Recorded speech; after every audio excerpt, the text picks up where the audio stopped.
Hey, it's Zennial Gamer, and today we're going to talk about the Dark Rift Beast. I'm going to go on a quest for 10 million, and then I'm going to talk about the team composition, how I got there, and what some of the alternatives are for people who are free to play or early game and may not have these specific monsters.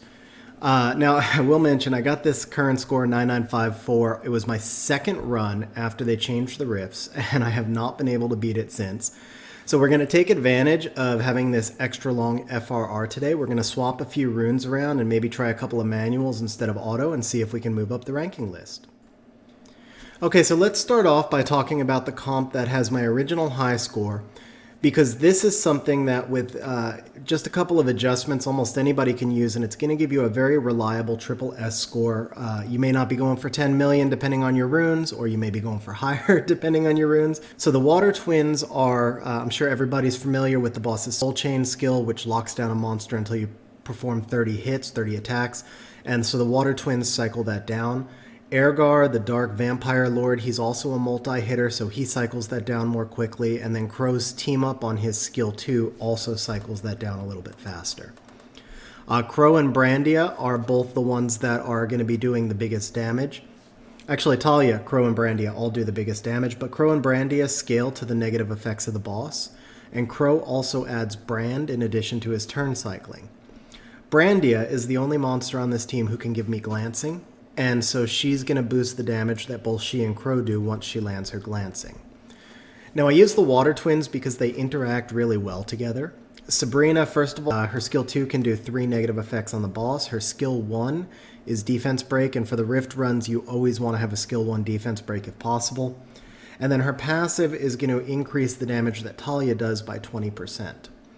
Talia, on the other hand, is going to increase the damage that Sabrina does by 50% when she activates her skill 3.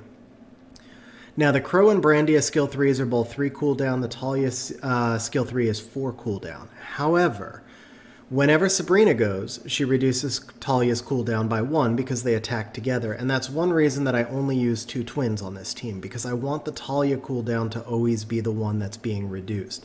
So I'd have to use 2 Boomerang Warriors. I couldn't have a second Chakram Dancer if I was trying to reduce it. And there are no other Boomerang Warriors that really work well here. Talia also reduces her own cooldown with her skill 2, her Spirit Focus, where she attack buffs herself, cleanses negative effects, but she gains another turn immediately. And so effectively she really has a 2 cooldown skill 3. And that's where Mav comes into play. Mav's skill 3, the Wings of Wind, are going to be an AoE skill cooldown reduction by 1 turn for all monsters on the team. So every time Mav kicks out his skill 3, he's cooling Talia down. When you combine that with Spirit Focus and Sabrina, that means Talia's getting back to her skill 3 every turn. Now Mav's cooldown is 3 turns, and the more times he kicks off this Wings of Wind, the more total damage we're going to wind up doing, because we also want to get back to those big hits with Brandia and Crow as often as we can. For that reason, Mav has to be on Violent, and obviously the second set doesn't matter, so I put him on Fight to boost up my damage a little bit. Brandia, Crow, and Talia, I've shown their runes already, are all on Rage. Sabrina I have on Violent, and she would be better on Violent Fight in this case, but because I have her built for other things, I needed the accuracy. Sabrina is built on Violent so that she can turn cycle the Talia faster, and then Ergar is built on Violent because his skill 3 is what's giving me my attack buff, and so I need him to turn cycle that skill 3 as much as he can as well. So let's see how this team works, and we're just going to auto this first run, and then we're going to move on to a little bit of a testing phase to figure out what runes we can change to increase our score. Okay, so the boss always starts off with the Soul Chain. The Soul Chain before Groggy State really does not matter much. It doesn't matter even if we free it up, because we're going to get the boss into Groggy State so fast that it can't do any damage to us. You might be wondering why I have Brandia frontline. And the reason I do that is because I actually prefer the Soul Chain to land on her, because when I'm in auto, that takes away her ability to use the skill 3 Touch of Mercy, and when the boss is in Groggy State, we want to get to that Touch of Mercy as often as possible. You see she just did it there. It only did, I think it was 430k. I saw it go by real quick because there weren't many negative effects on the boss. Now you'll also notice this team, I believe, can put a total of 7 negative effects on the boss. So I'm missing one right now, which I believe, there it is. It's the effect blocking from the skill 2 of Ergar. You can get an 8th negative effect on the boss, and I have, in some of the other Rift Beasts I can get up to 8, and the damage scales significantly for Brandia and Crow with that 8th one. But because of Soul Chain, we really do have to use the twins. After the groggy state, we need to free up the front line, whichever monster gets locked up, whether it's Brandia or Mav. We need to free that front line up ASAP. So the twins are mandatory for this run. Okay, so we're kind of wrapping up the auto run here now. You get an idea of how the team functions. This run's going to score just over 8 million. Now, when I hit my top score, I believe I had slightly better runes on these monsters, but it was also before they nerfed the twins. Okay, so the first thing we need to do as we're testing is figure out if speed has any impact on the number of hits that we can get on the boss in groggy state. I actually am not sure the answer to this. I wasn't able to find anything about it on Google. Even if I had found it, I probably wouldn't have trusted the information. I like to test for myself. So what I'm doing right here is just using 2 damage dealers. It's actually 3 damage dealers, but I'm using 3 damage dealers that are going to go ahead and be able to put this boss into groggy state.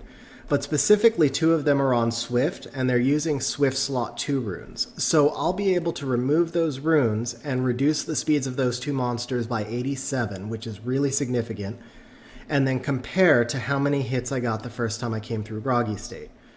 So now we're in groggy state, and we're going to count how many turns that Masha and Mina each get. So Masha got 5 hits at full speed. Now we're going to go ahead and remove her slot 2 rune, and Mina's slot 2 rune, and we're going to see how many hits they get. Okay, we're back. You can see that I've removed the slot 2 speed, which reduced Masha's speed by 85.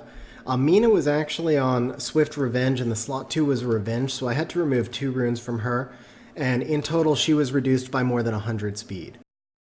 And it looks like we're going to wind up getting 5 hits from each. So what we've learned from this is that the monster speed on our side does not impact the number of hits that you get on the boss in groggy state. And that means that I can, when I'm runing my monsters for the Rift, I can go all out damage and not care about speed substats whatsoever. So let's go change some runes up a little bit and see if we can boost our damage. Okay, so we've made some changes to our runes, and part of what we've done is speed tuning, and part of what we've done is adding damage and fight runes. So with this new team, we're going to have Ergar going first, but he's down to only 162 speed, and I've added some damage in exchange for that, and also, well, he was on fight runes already, but I've kept him on violent fight. Following Ergar, we are going to have Sabrina going, and she's at 160 speed.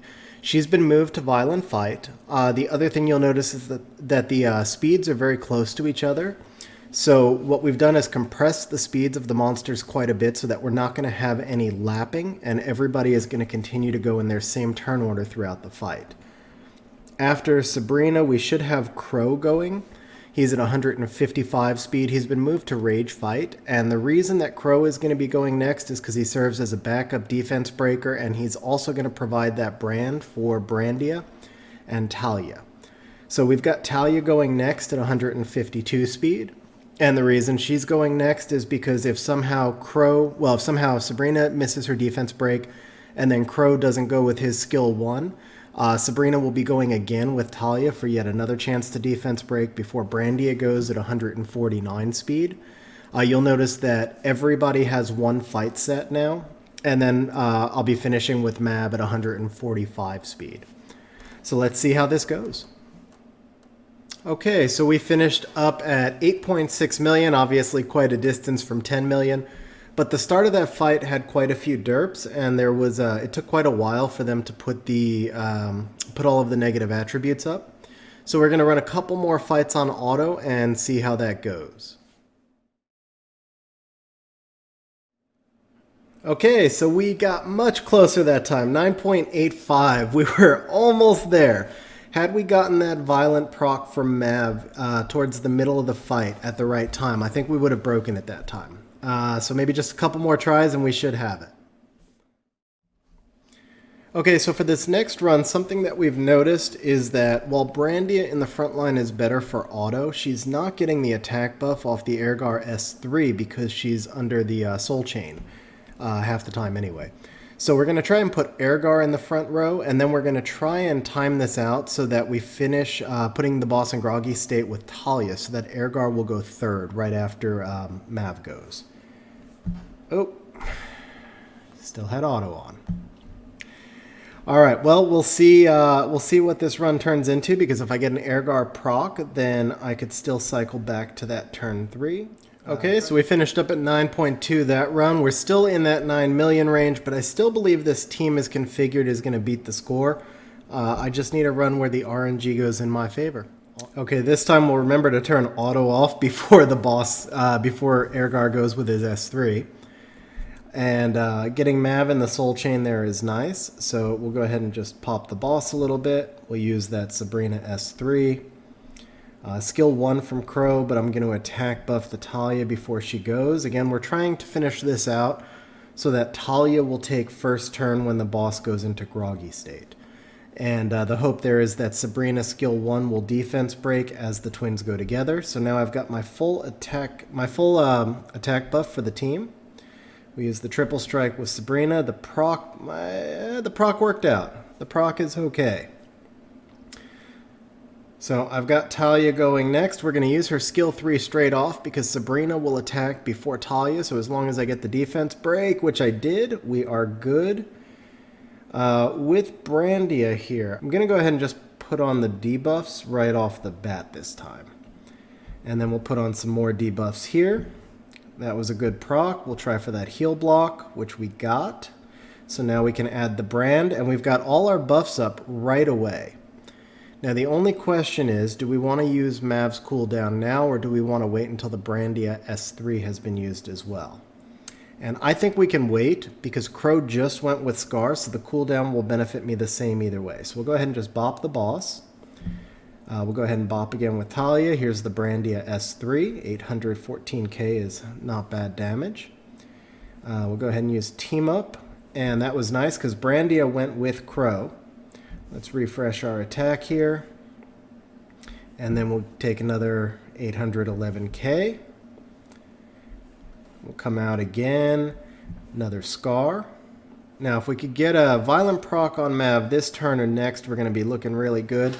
We no longer need to use the Brandia skill 2 because we have all the debuffs up and the skill 1 hits slightly harder, so that's what we'll do. Unfortunately, we haven't gotten any procs yet with Sabrina, which means we didn't get to cool down Talia. We really need a violent proc with Mav here if we're going to put up this big score. Proc, we got it. Okay, we're looking good. We are looking very good. 8.5 or so here, 8.4. And we'll refresh all the attack buffs. Come through here one more time. This should put us up to 9.4. Unfortunately, Mav's going to take the last turn, but we broke 10 million quite clearly. Okay, 9.4. Yeah, we're going to be close to 10.4 on this run. We've got it. So we'll just auto out from here and see the final score. Okay, so the boss is down. We got rank number 19 on Dark Beast with a score of 10.4. We had no Sabrina procs there, so we didn't get to turn cycle Talia as much, so I think this team actually could reach 11 or 11.5 million. Now let's talk about what some of the options are if you don't have Brandia, because obviously she's the hardest hitter in this team, but you don't necessarily have to be shooting for 10 million either. All you really want is a consistent triple S. So if you don't have Brandia, all you really need is any monster that's going to give you damage that scales based off of the negative effects on the boss. There's a few options for that. There's Zhao Lin. Mine is missing a rune now. So I got transferred over to this team. But Zhao Lin does give you a little bit of a backup defense break on the skill 1. She's got a speed decrease on skill 2. And of course, her skill 3 is going to scale to the number of negative effects. Now, the downside to Zhao Lin is it's a 4-turn cooldown. And she's not going to provide you with the glancing, so both Zhao Lin and Crow will get a little bit less damage scaling, but more than enough to get you a triple S. Argon as well. I haven't runed Argon, but I did actually build Argon to test. So Argon scales by 25% for each harmful effect, and Again, all these elemental monsters are going to have attribute neutrality against the Dark Beast, but the benefit to Argon is that it is a multi-hitting monster. Naomi is a multi-hit as well. Where are we? Right here. So here's Naomi. Naomi's got a passive. She scales at 20%, where the Argon scales at 25%. Naomi, however, does add Brand, so it's a backup in case Crow derps. Eileen is another free-to-play 2A. It's actually a 2-star monster, right? But her passive is going to be increasing by 30% for each harmful effect, and she gives you a little bit of a heal. So if you don't have the tankiness to handle the front line, you'd be able to use Eileen to heal if it just so happened that your Mav, who should be built tanky, winds up in the Soul Chain. There are quite a few other monsters that do this as well. Gang Chun is one, the water beast monster, beast hunter, excuse me. Scales by 15%. So the damage is going to be somewhat lower. When I tested him on the fire monster, I believe he did about 400k. But again, all of these monsters, anything that scales on negative attributes, is going to be more than enough to get you to a consistent triple S with high scores. And if you're lucky enough to have Brandia, you could shoot for 10 million as well. Okay, so a final note on the Rift comps in general. I've tested quite a few different comps, and I can't find anything that works better than using Mav in the front line. You'll see he's actually in my top score front line for every single Rift. The only one of these that really requires being autoed is the Fire Rift, because you have attribute disadvantage. When I'm autoing Fire Rift, I use the Water Homunculus instead of Mav. Otherwise, these are the teams that I run every time. But the thing that you'll see in common with every one of these is that they're using monsters that scale based on the negative effects of the enemy. The key to big damage is to reduce your cooldowns and turn cycle, and to use monsters that are going to scale off of the number of negative effects, and then to find a balanced team that's going to put enough negative effects on the monster for the damage to scale, or excuse me, on the boss for the damage to scale. Hope you guys enjoyed the video, and we'll see you next time. Hey guys, if you enjoyed the video, please pop that subscribe button over on the left. It shows me that you enjoyed the video, but more importantly, it shows me that you found the information useful and hopefully it helped you in your gameplay. So here's the deal. You pop subscribe and I'll keep popping out content. Thanks, guys.